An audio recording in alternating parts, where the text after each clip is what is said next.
Hello, welcome to a complete and utter Doctor Who new review. So in this video, as you can tell from behind me on my new shelf, I am talking about season 14 because I've got the Target novels VHSs, what I own on DVD for season 14, and of course the Blu-ray box sets of season 14.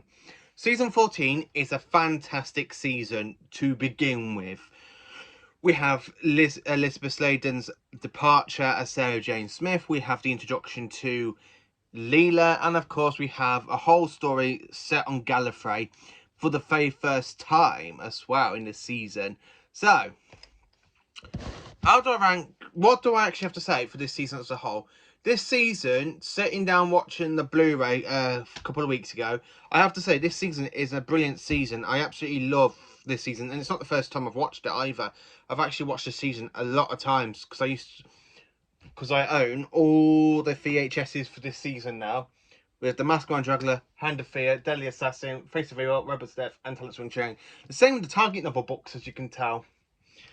So, quickly information, why at the very current of recording this video, I haven't received yet my Doctor Who DVDs I've ordered. Now, I've ordered 10 of these DVDs. 2 of them are in box sets, so there's about 13 DVDs I've got coming in the post.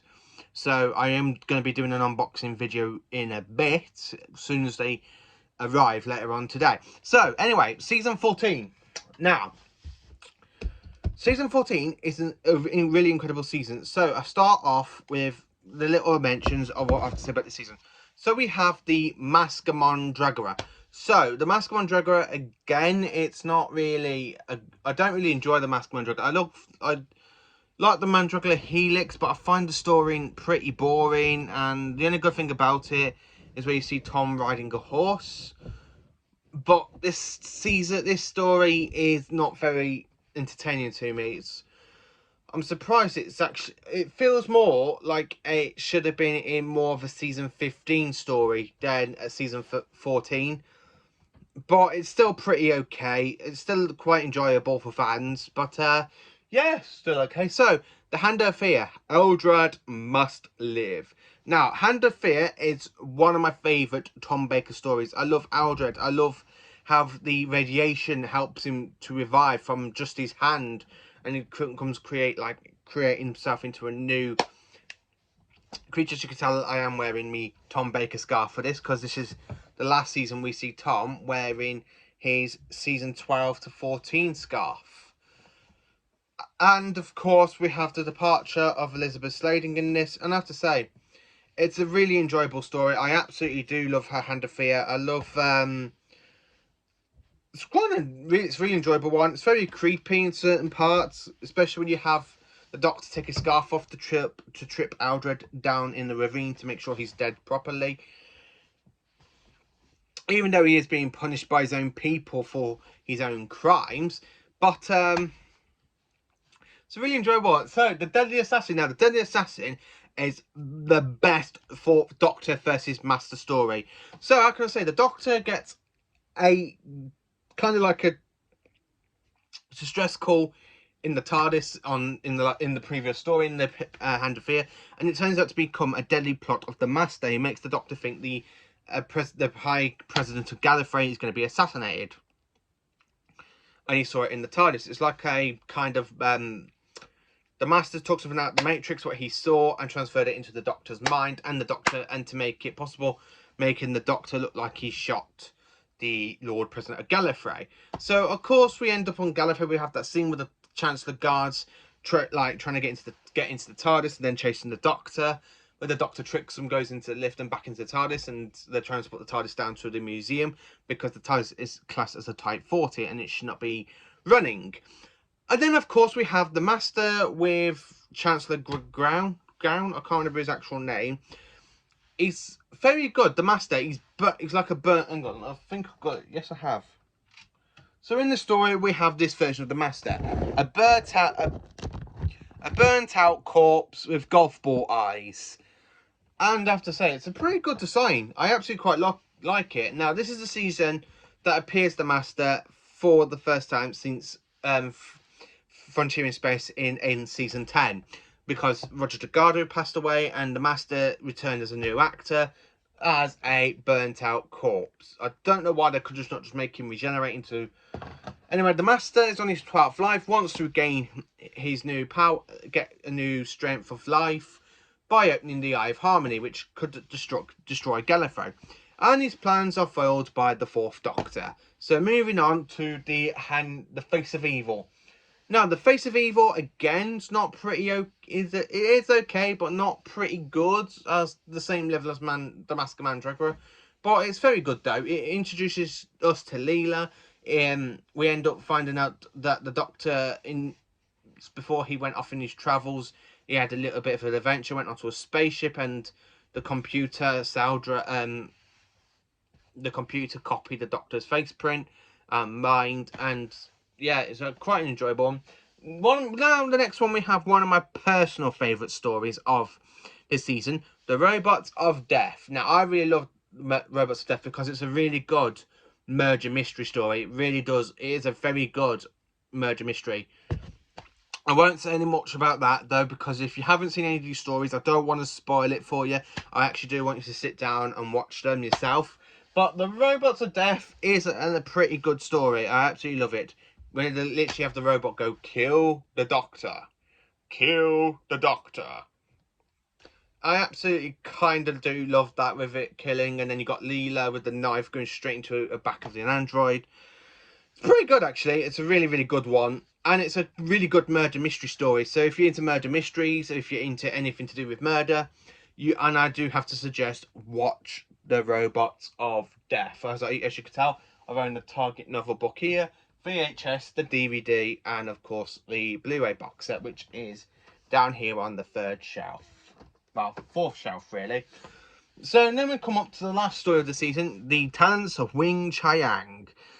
Now, this one is another good murder mystery. We got Victorian girls disappearing. We have like this midget with... We have the Chinese. We have a midget with a knife, kind of like a brain of a pig and stuff, named Mr. Sin. And it's really good. We have Magnus Grill, who is from the 51st century. He's on the run from the Time Agents. Now, this is the very first time in Doctor Who the Time Agents are really introduced into the series. And then it wasn't really picked up until Series 1 later on with Christopher Eccleston, with John Barrowman, when John Barrowman said he used to be a former Time Agent. And some of it was hit out on the Doctor Who spin-off Torchwood. But yeah, like that. But it's a really good story. It's a murder mystery. I love the big giant rat in the sewers where it literally goes off and it finishes people's remains. Because literally they just kill people and they shove the remains down in the sewers, and this giant rat turns out to eat them. Magnus Grill is a good villain. Mr. Sin is a good villain. Mr. Chang, not so much. I don't really like his performance. I think he's a bit iffy. It's like he's trying to be like Mr. Jackal, like Jackal and Hyde, really. But we also meet Jacko and Lightfoot. And now they are a brilliant two. They should have really become companions to the Doctor, I personally think. But they do end up with their own spin-off series in Big Finish. And of course, they end up meeting up with the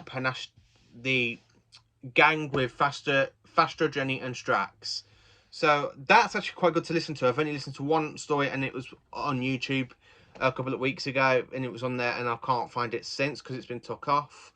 But it is an actual really enjoyable Big Finish audio, so I would suggest if you haven't listened to it, go and listen to it. Again, that's it really. That's all the stories for season 12. So for ranking of these stories, I have to say The Mask of Mandragora is a 5 out of 10 for me. Hand of Fear, 10 out of 10. Deadly Assassin, 10 out of 10. The Face of Evil is literally a 5 out of 10. The Robots of Death, 10 out of 10. And The Talents of Wing Chiang, a 10 out of 10. It's a very good season with 10 out of 10, 10 out of 10. 4 stories out of 6 with 10 out of 10. And then 2 stories, it's literally one's a 5 out of 10, which is The Mask of Mandragora. And The Face of Evil is literally a 7 out of 10 because it's still enjoyable. I enjoy it a lot more than The Mask of Mandragora. As you can tell, I absolutely do love Tom Baker's season. Now, I do actually love all of Tom Baker's era. This season is pretty enjoyable. As you can see, I do own the Target novels. I own all the VHSs. I'm just missing 2 DVDs completely, and then season 14 will be complete on DVD, and I own it all on the Blu-ray. So fair enough, I can actually say to you, season 14 is a pretty good season. It's a good Philip Hinchcliffe season. It's his last season, Philip Hinchcliffe as the show's producer.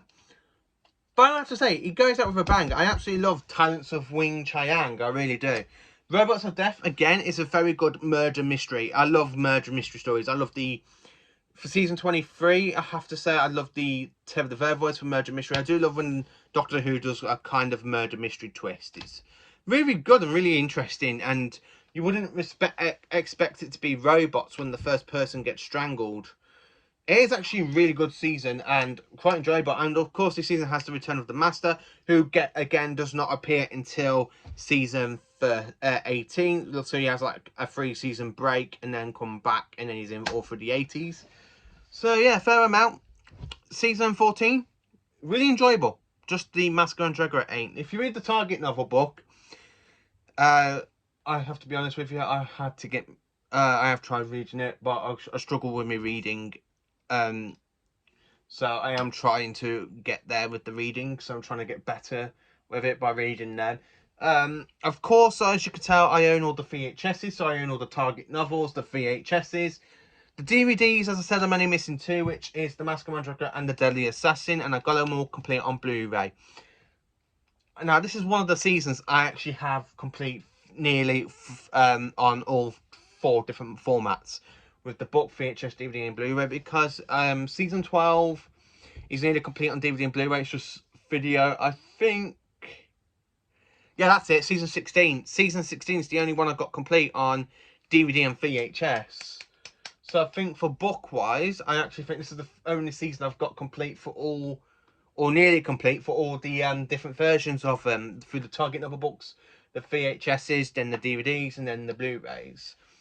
Technically, I've just got to get 2 DVDs to complete season 14, but I'm going to get the original DVD release of Robots of Death, like I've done for Talents of Wing Chiang, because I have the special editions, and then the normal for Talents of Wing Chiang, so yeah. So anyway, thank you for watching this video. Please do like, subscribe, and share to my channel, and stay tuned for some point later on today. I don't know when, because I'm still waiting for them to be delivered. An unboxing video of 4 box sets, well, 4 packages full of 13 Doctor Who DVDs. Thank you for watching.